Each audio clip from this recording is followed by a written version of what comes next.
I was 16, sprawled on the living room couch with a half-eaten bag of Doritos, when I grabbed Harold's briefcase by mistake. Thought it was mine. Same beat-up leather, same scuff on the handle. Popped it open, expecting my algebra homework, but instead I found a manila folder with my face staring back. A school photo, freshman year, clipped to the corner. Across the top, in cold black type, adoption records. My gut dropped like I'd missed a step on a dark staircase. I wasn't. Harold Carver's son. My name, Daniel Voss, wasn't on any trust fund, any will, any scrap of the Carver legacy. Julian, my older brother, got it all. Harold's money, his pride, his last name. I was just a signature on a deal he never wanted to honor. My hands shook as I flipped through the pages. Each word was a jab to the chest. Adoption finalized, birth certificate sealed, biological father unknown. I sat there, the TV droning some ESPN highlight reel, while my whole world cracked open.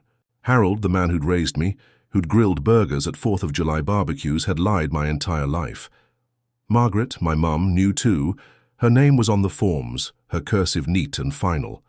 Julian, that smug bastard, probably knew, strutting around like he owned the Carver name by divine right. I was a prop, a placeholder, a kid they'd taken in to fill a gap but never loved. I wanted to puke.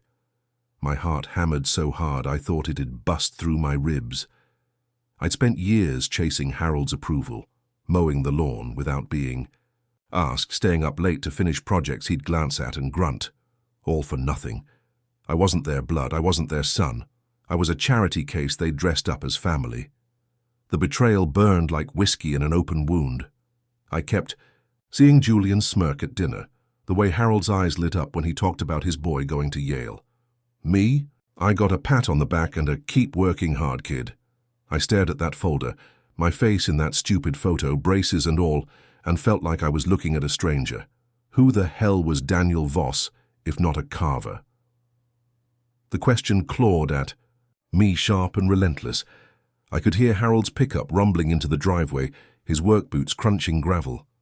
Any second he'd walk through that door, clueless that I'd just unearthed his dirty secret.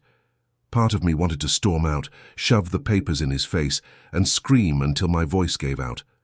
But I didn't. I couldn't. Not yet. The truth was too heavy, like a boulder pinning me to the couch. I snapped the briefcase shut, my fingers numb. The room felt smaller, the air thicker, like the walls were closing in. I wasn't just betrayed. I was erased. My whole life, every birthday candle I'd blown out, every Christmas morning I'd spent grinning at their half-assed gifts, was a lie. I wasn't their son. I was their secret. And in that moment, with the hum of the TV and the crunch of gravel, outside I swore I'd make them pay for it. Harold's boots thudded on the porch and I froze, the briefcase heavy on my lap. My pulse jackhammered, but I didn't bolt, didn't scream. I slid the folder back inside, clicked the latches shut, and shoved the case under the coffee table like it was just another Tuesday. My hands felt like they belonged to someone else. As I grabbed a Coke from the fridge, the can's cold metal grounding me.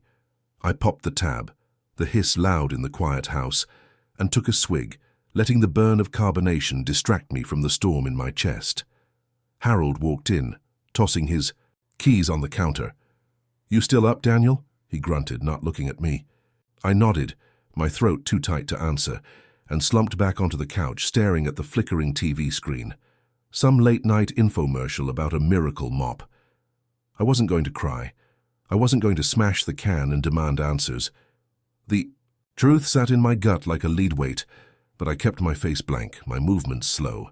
I grabbed the remote, cranked the volume, and let the salesman's voice drown out the chaos in my head. Harold shuffled to his office, the door clicking shut. I stayed put, flipping channels, Sports Center, a rerun of Friends, static. Each click was a deliberate act, a way to keep my hands busy so I wouldn't march in there and tear his world apart like he'd just torn mine. My insides churned, a mix of rage and something heavier, like grief for a life I thought I'd had. Dinner was worse. Margaret set the table, her hands steady as she placed meatloaf and mashed potatoes in front of us. Julian swaggered in, fresh from basketball practice, bragging about sinking a three-pointer. "Coach says I'm a lock for captain," he said, grinning. Harold nodded, a rare smile cracking his face. "That's my boy." I cut into my meatloaf, the knife scraping the plate, and chewed like it was cardboard. Nobody noticed I barely spoke. Nobody asked why my fork trembled. I was invisible, just like always, but now I knew why. The secret I'd uncovered was a wall between us, and I was on the wrong side. I cleared my plate, rinsed it in the sink, the hot water scalding my knuckles. I scrubbed harder than I needed to, watching bubbles swirl down the drain. It was easier to focus on that than the ache gnawing at me. Upstairs, I locked my bedroom door, something I hadn't done since I was a kid scared of monsters. I sat on the edge of my bed, staring at my sneakers, the laces frayed from too many pickup games. The room felt foreign, like I didn't belong in it anymore. I didn't belong anywhere. I pulled out my Walkman, slipped on the headphones, and let Springsteen's voice fill the void. Born to Run blared, but even that couldn't outrun the truth. I lay back, eyes on the ceiling, tracing cracks I'd never noticed before. My mind screamed to confront them, to demand why they'd lied, why I was never enough. But I stayed silent. Silence was my shield, my way to survive the night without breaking. I wasn't ready to fight, not yet. But the ember of something dark was already glowing inside me, waiting for its moment to ignite. The Walkman's batteries died, leaving me in the dark with nothing but my thoughts. I tossed it on the nightstand, the silence in my room heavier than a linebacker's tackle. My eyes drifted to the glow-in-the-dark stars stuck on my ceiling, relics from a childhood that felt like someone else's life now. Back then, I thought I was part of the Carver clan, not just a stray they'd taken in. Those memories hit hard, each one a shard of glass digging into the raw wound of what I'd learned. I wasn't their son, but I'd spent years believing I could earn my place at their table. When I was 8, I'd trail Harold to his garage workshop where he'd tinker with old car parts under a buzzing fluorescent light. He'd let Julian hold the wrench, show him how to tighten a bolt. "Good job, champ," he'd say, ruffling Julian's hair. I'd hover by the toolbox, passing screws when asked, hoping for a nod. Once, I handed him the wrong size, and he sighed. "Pay attention, Daniel." I memorized every tool after that, but he never called me champ. I'd go to bed replaying those moments, convincing myself next time would be different. Summers were worse.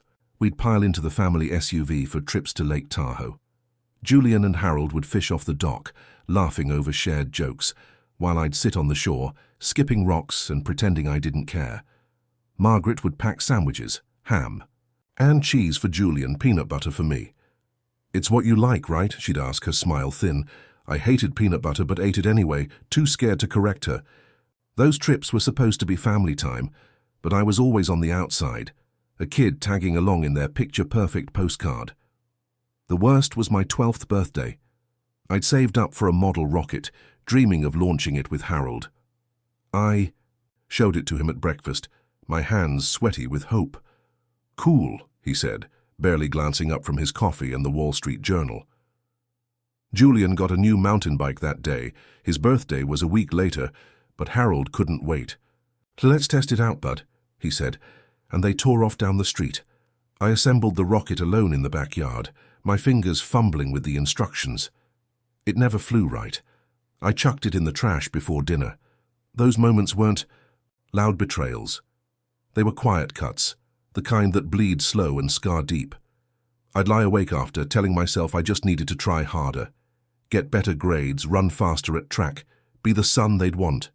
But now, staring at those faded stars, I saw the truth. They'd never wanted me. I was a duty, not a son. The love I'd chased was a mirage, shimmering just out of reach. My chest tightened, not with tears, but with something sharper, like a blade honing itself. Those memories weren't just pain, they were fuel. I didn't know how yet, but I'd make them see me, not as the kid they overlooked, but as the man who'd outlast their legacy. I rolled over, the mattress creaking, and closed my eyes. Sleep didn't come easy, but when it did, it carried the weight of a promise I hadn't named yet. Sleep finally dragged me under. But dawn cracked my eyes open too soon, the light slicing through the blinds like an accusation. I lay there, the weight of last night's memories pinning me to the bed, but a new unease slithered in, a gut-level suspicion that I'd missed something all along. I swung my legs over the edge, the hardwood cold under my bare feet, and headed downstairs. The house was still, but it felt like a stage set for someone else's life. I'd been blind to the signs, the little fractures in the Carver facade, but now they were all I could see. At breakfast, Julian scrolled through his phone, earbuds in, nodding to some rap beat. Harold skimmed a golf magazine, ignoring me as I poured cereal into a bowl. Margaret bustled at the stove, flipping pancakes, but her chatter about the church bake sale felt forced, like she was dodging something. I caught her glancing at Harold, a quick, nervous flick of her eyes, when he mentioned Julian's internship at Carver Enterprises. "Big opportunity," he said, voice thick with pride. I stirred my Cheerios, the spoon clinking, and noticed my name never came up in their plans. Not for the company, not for anything.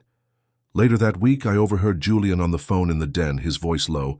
"Yeah, Dad's got it handled. Just family business." He paused, then laughed. "Nah, don't worry about him." I was leaning against the wall, tying my sneakers for a run, and froze. Him. Me. I didn't barge in, didn't ask who he was. Talking to.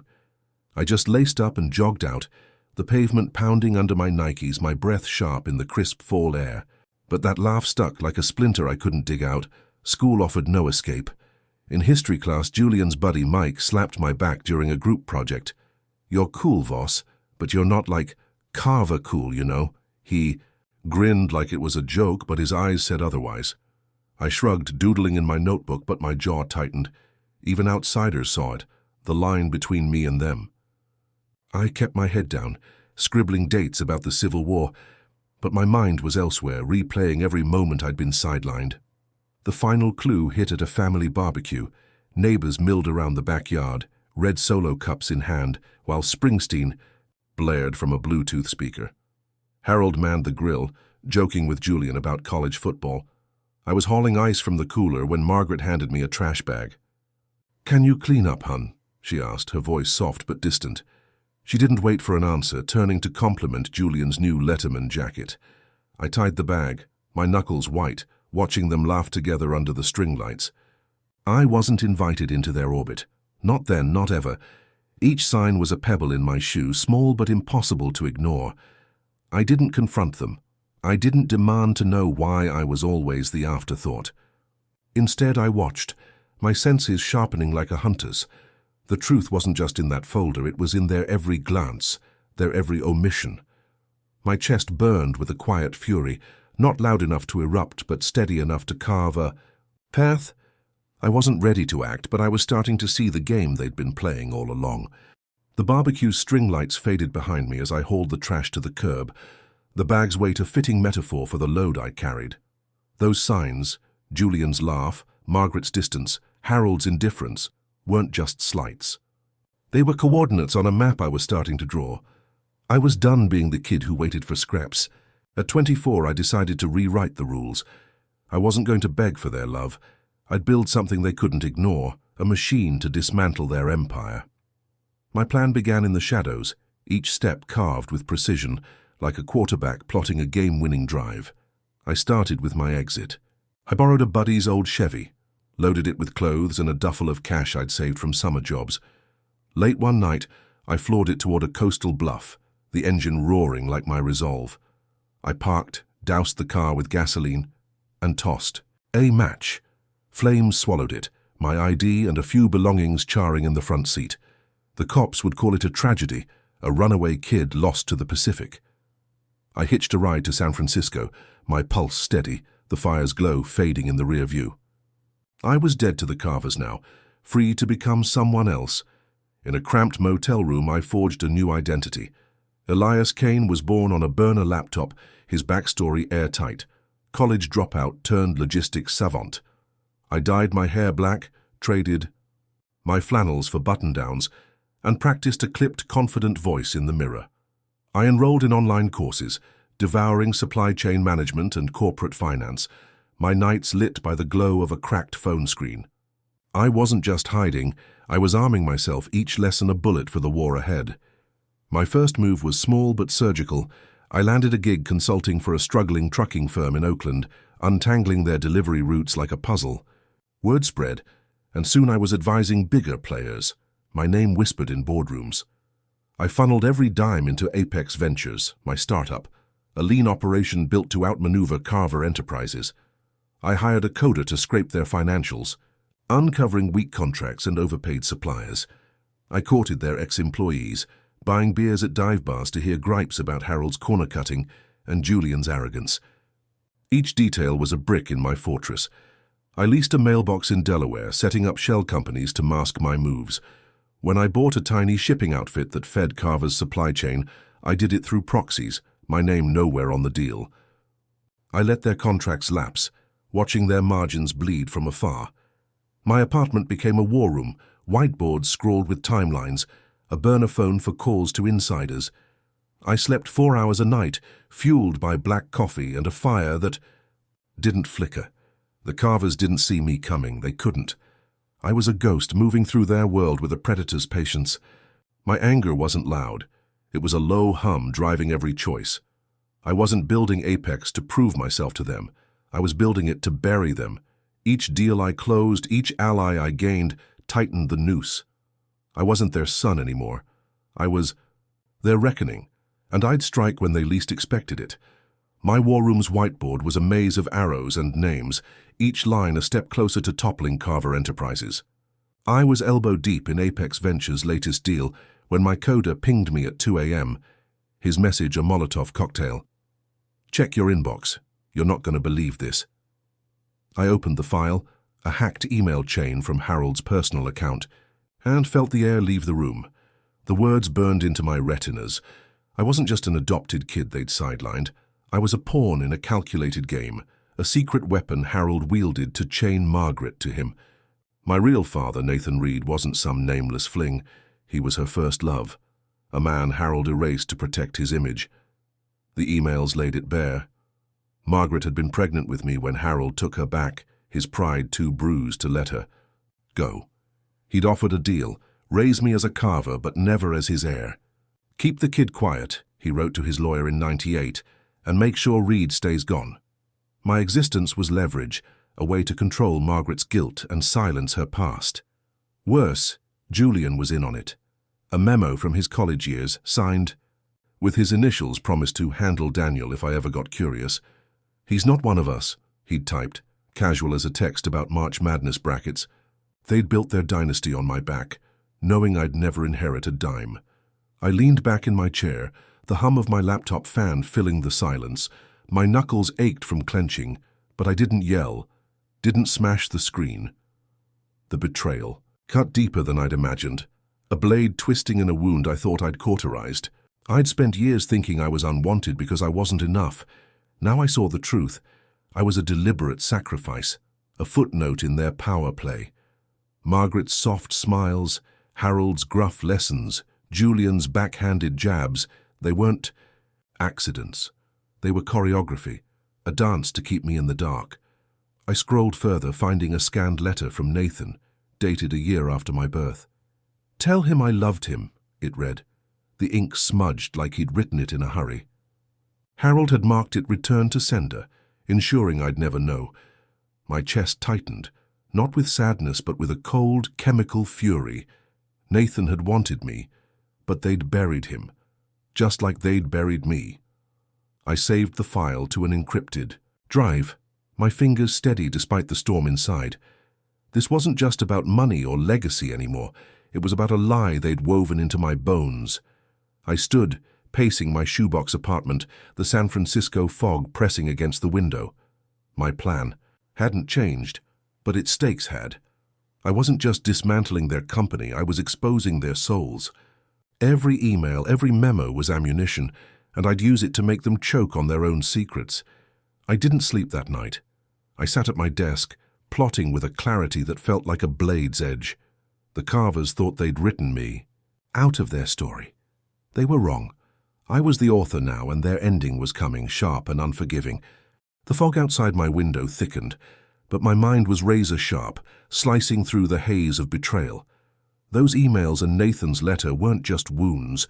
They were blueprints for a takedown.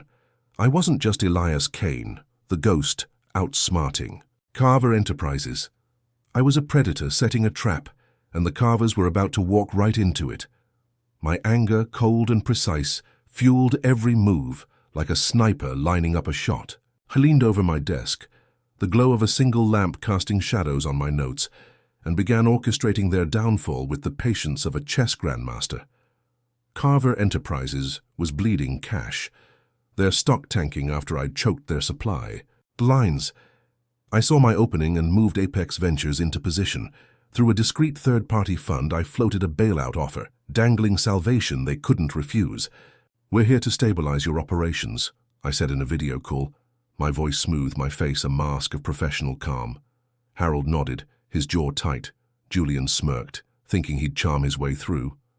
I requested a board seat and operational oversight, terms they accepted without blinking. They were desperate, blind to the wolf they'd invited inside. I planted 3 operatives, loyal Apex hires, inside their headquarters. Posing as analysts, they mapped every shady deal, from fudged expense reports to a hushed-up harassment claim tied to Julian's late-night office habits. I fed them burner phones, their texts coded like plays in an NFL playbook. One unearthed a tax dodge buried in offshore accounts. Another caught Julian strong-arming a vendor on a hot mic. I stored the evidence in a cloud vault, each file a nail. For their coffin, my nights were spent cross-referencing data, my coffee mug a constant companion as I built an airtight case. To keep them off balance, I played dumb. I sent Julian a memo praising his vision for a logistics overhaul, knowing he'd plagiarized it from a rival's quarterly report. "Looking forward to crushing it," he replied, his ego a ticking bomb. I leaked a fake tip to their PR team, hinting at a competitor's bid, which sent Harold scrambling to impress me with inflated projections. Their overconfidence was my ally, lulling them into a false sense of control while I tightened the net. My apartment's walls were papered with timelines and org charts, a spiderweb of their vulnerabilities. I barely noticed the Bay Areas. Summer heat, my focus absolute. The Carvers thought they were playing me, but I was the one dealing the cards. My fury wasn't a wildfire. It was a controlled burn, searing away doubt. I didn't want their apologies or their pity. I wanted them exposed, their legacy reduced to a cautionary tale on CNBC. Every move was a step toward the endgame. I tested the trap's springs, ensuring no detail was overlooked. My operatives confirmed the board's next meeting, where I'd spring it. I rehearsed my lines, my delivery cold as a January wind. The Carvers had written me off as a nobody, a shadow. They could ignore. They'd learn soon enough that shadows could strike. My heart didn't race anymore. It beat with purpose, each thud a countdown to the moment I'd make them face the man they'd tried to erase. The boardroom's glass walls gleamed under fluorescent lights, a sterile cage for the trap I'd set. I stood at the head of the table, my suit crisp, my pulse even, as Harold and Julian settled into their seats, oblivious to the guillotine I'd sharpened. My operatives had delivered. Every damning file was locked and loaded on a USB drive. In my pocket, the Carver's empire was about to crumble, and I was the wrecking ball poised to swing with the force of years spent in their shadow. I cleared my throat, my voice cutting through the room's hum like a blade through silk. "Gentlemen, we're here to discuss Carver Enterprises' future," I began, projecting calm while my blood simmered. I slid a thick dossier across the table, its pages detailing Julian's mismanagement, botched deals, coerced vendors, a buried assault claim. "Your leadership is a liability," I said, locking eyes with him. Julian's smirk faltered, his fingers twitching. "This is a set-up," he sputtered, but his voice cracked like a dropped glass. I ignored him, turning to Harold. "And you enabled it." I projected a slideshow, each slide a gut punch. Falsified tax records, offshore slush funds, emails exposing their greed. The board gasped, their pens frozen mid-scribble. I saved the final blow for last, placing a notarized document before Harold. "Recognize this?" I asked, my tone ice-cold.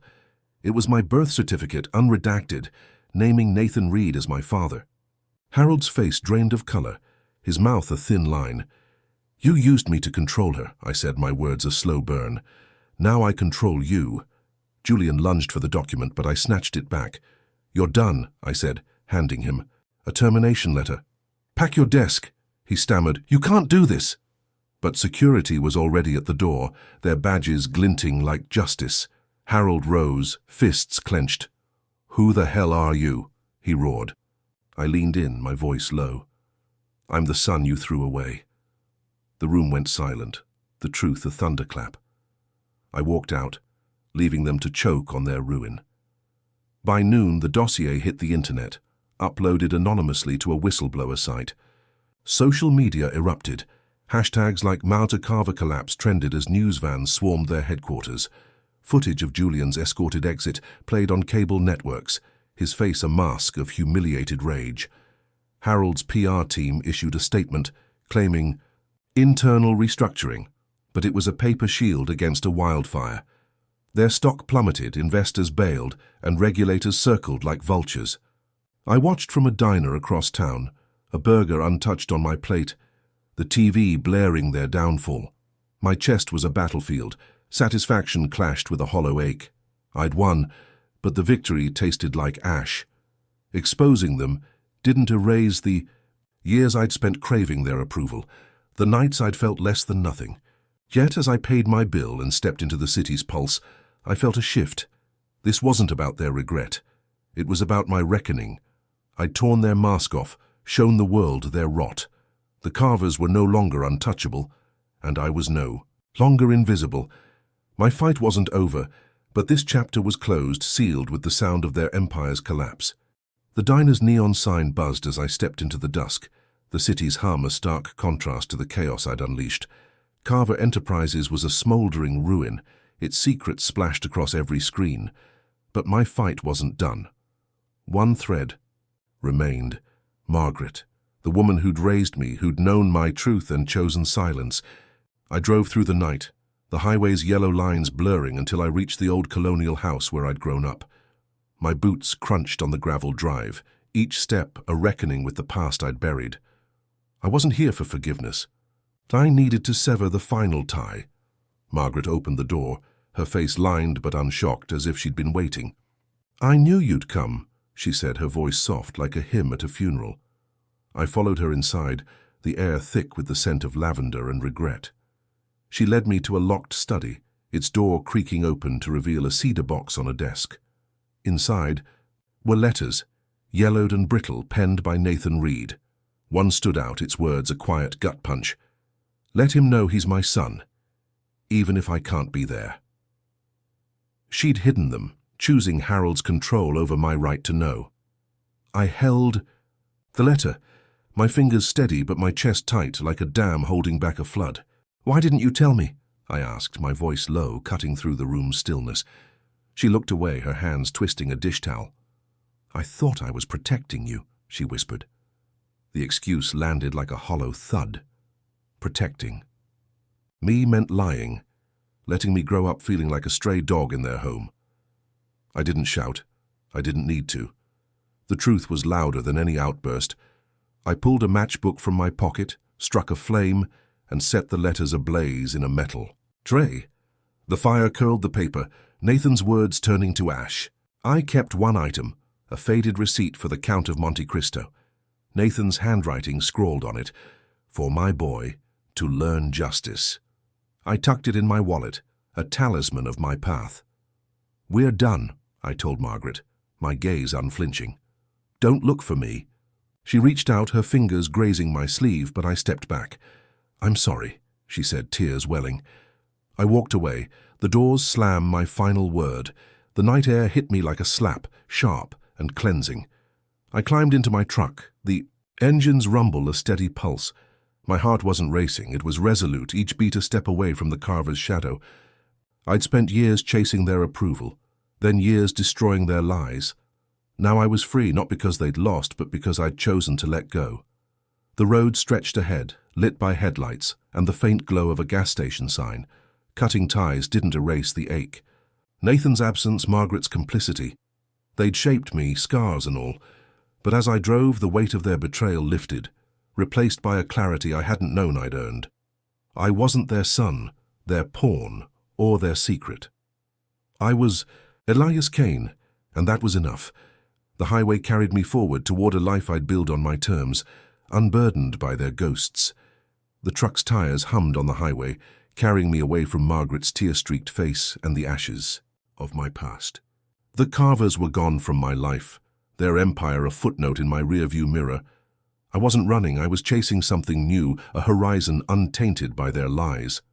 At 35, I chose to become Elias Kane for good, shedding the weight of a name that never fit. My destination was a quiet Oregon coastal town, where the ocean's roar drowned out the echoes of who I'd been. I wasn't whole, but I was ready to rebuild, piece by jagged piece. I rented a one-bedroom cabin, its cedar walls smelling of salt and thyme. No Wi-Fi, no news alerts, just a creaky porch and a view of grey waves crashing against cliffs. I took a job teaching night classes at a community centre, showing locals how to balance budgets or pitch startups. My students, a mix of fishermen and single moms, didn't care about my past. They listened, scribbled notes, and sometimes left thank you cards. One, from a guy named Tom, read, "You made me believe I can start over." I taped it to my fridge, a reminder that my scars could light someone else's path. Days were simple. I'd hike trails lined with Douglas firs, my boots sinking into damp earth, the forest's silence a balm for my battered soul. I bought a used kayak, paddling out, where seals bobbed in the surf, their dark eyes curious but unjudging. At night, I'd sit by a fire pit, the crackle of logs my only company, and read Steinbeck or Carver, ironic, but their stories grounded me. The receipt from Nathan's book, tucked in my wallet, was my anchor, a nod to the justice I'd carved out. I didn't need revenge anymore, I needed peace. That peace wasn't perfect. Some nights I'd wake in a cold sweat, the memory of Margaret's voice or Harold's cold stare clawing at me. I'd step outside, let the Pacifics chill, slap me awake and remind myself I'd survived. I wasn't their victim. I was my own man, built from the wreckage they'd left. My heart still carried dents, but they were proof I'd fought and won, not just against them, but for myself. I'd traded their chaos for a life that fit, like a well-worn leather jacket. One evening, I drove to the bluff where I'd staged my death years ago. The wind howled, tugging at my hoodie as I stood at the edge, staring into the churning sea. I whispered a promise to the boy I'd been. I'd never let anyone erase me again. Back in my truck, I headed to a train station, buying a ticket to nowhere, just to feel the rail's rhythm under me. The journey wasn't about a place. It was about being free, alive, and enough. My story's not unique. Betrayal cuts us all, whether it's family, friends, or fate. But what do you do when the people who should lift you up tear you down? Do you rebuild, like I did, or do you let their poison define you? I chose to rise, to craft a life that's mine alone. What's your choice? Share your thoughts. How do you find peace after the knife goes in? Your answer might just light someone else's way.